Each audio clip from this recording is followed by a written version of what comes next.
नमस्कार, मी प्रिया काळे. तरुण भारतच्या न्यूज बुलेटिनमध्ये आपल्या सर्वांचं स्वागत. आता पाहूया ठळक घडामोडी. येत्या बुधवारी भारतीय प्रमाण वेळेनुसार संध्याकाळी साधारण 6:15 वाजता चंद्रावर उतरण्यासाठी सज्ज असलेल्या चांद्रयान 3च्या विक्रम या अवतरण वाहनाने चंद्राच्या अंधाऱ्या भागाची छायाचित्रे पाठवल्याने तो औत्सुक्याचा विषय बनला आहे. भारतीय अवकाश संशोधन संस्था इस्रोने ही छायाचित्रे प्रसिद्ध केली असून पृथ्वीवरून न दिसणाऱ्या चंद्राच्या भागाचे दर्शन त्यातून होत आहे.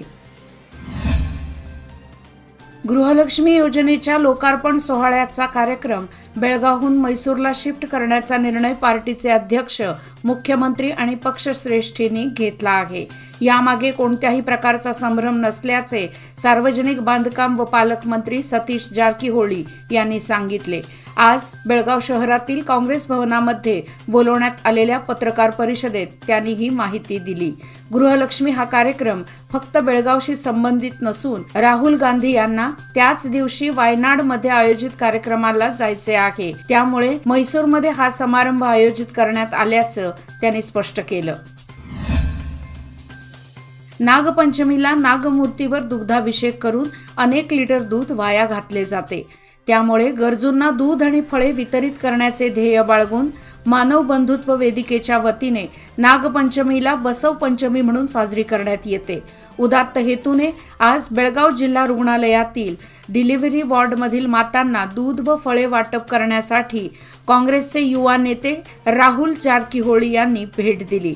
यावेळी लिफ्टमध्ये तांत्रिक बिघाड झाल्याने ती लिफ्ट बंद पडली आणि काही काळ त्यांना लिफ्टमध्येच ताटकळत राहावे लागले. दुरुस्तीनंतर त्यांची लिफ्टमधून सुटका झाली. श्रावण महिन्यातील प्रत्येक सोमवारी सालाबादप्रमाणे चव्हाट गल्लीतील सर्व देवस्थानांमध्ये पूजा व गाराणे घालण्याचा कार्यक्रम गल्लीतील पंचमंडळ, महिला मंडळ, युवा वर्ग व सर्व भक्त मंडळाकडून प्रत्येक सोमवारी आयोजित केला जातो. दरम्यान श्रावण सोमवार निमित्त आज सकाळी 9 वाजता चव्हाट मंदिर येथे पूजा करून कार्यक्रमाला सुरुवात करण्यात आली.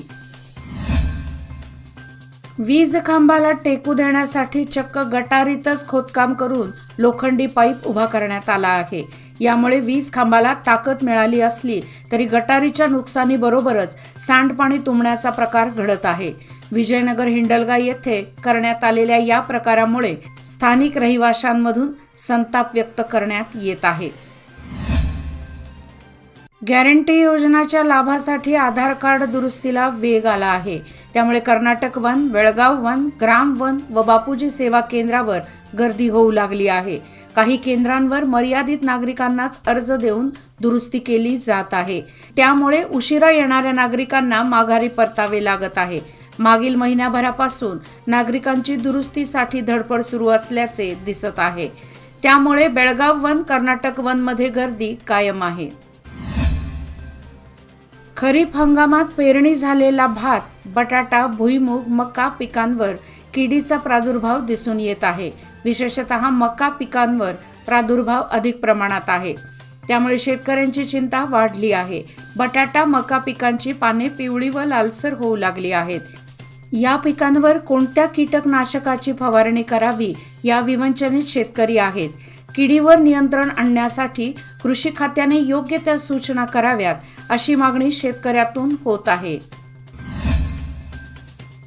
रविवारी नागचतुर्थी दिवशी गुंजीतील अमृतनगर येथील एका घरात नागसापाला पकडून जीवदान देण्यात आले.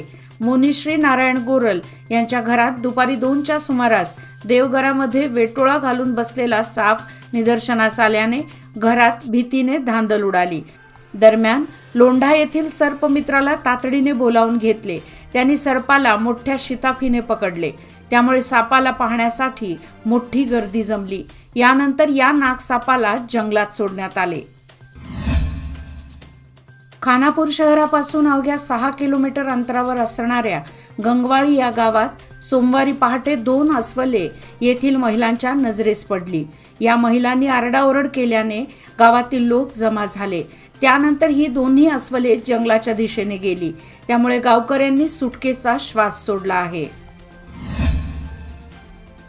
येथील विठ्ठल रुक्मिणी दिंडी समिती यांच्या वतीने आयोजित येड्डूर पंढरपूर दिंडीचे उत्साहात प्रस्थान झाले. सदर दिंडी रविवारी सकाळी पंढरपूरच्या दिशेने रवाना झाली। दिंडीचे चालक म्हणून काकासाहेब पाटील काम पाहणार आहेत। युवा नेते विक्रांत देसाई यांच्या हस्ते वीणापूजन करण्यात आले। ऑस्ट्रेलियाहून धारवाडला परतलेल्या एका महिलेने मलप्रभा नदीत उडी टाकून आत्महत्या केल्याची घटना घडली आहे।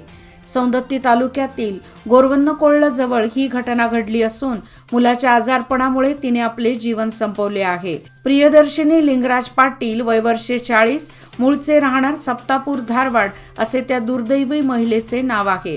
प्रियदर्शिनी पती व 2 मुले ऑस्ट्रेलियात राहत होती। गेल्या 13 वर्षापासून हे कुटुंब परदेशात असून प्रियदर्शिनी व तिचा पती दोघेही सॉफ्टवेअर इंजिनियर होते।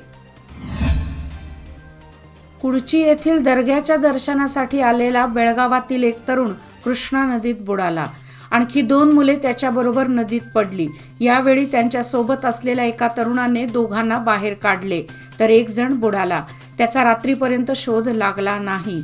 ही घटना कुडची येथील गड्डे भागात असलेल्या हजरत शेख शिराजुद्दीन जुनैदी दर्ग्याजवळ रविवारी दुपारी 3:30 वाजता घडली।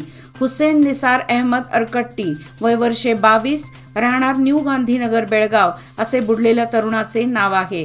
तर आतिफ वडीवाले वय वर्षे 13 व फरीद मुजावर वय वर्षे 16 अशी वाचलेल्यांची नावे आहेत। याचबरोबर आजचे बातमीपत्र इथेच संपले। अधिक माहिती आणि ताज्या घडामोडी करता पाहत रहा तरुण भारत न्यूज चॅनल। तसेच आमच्या चॅनलला लाईक, शेअर आणि सबस्क्राईब करायला विसरू नका। आणि विश्वासार्ह बातम्यासाठी दररोज वाचा दैनिक तरुण भारत। धन्यवाद।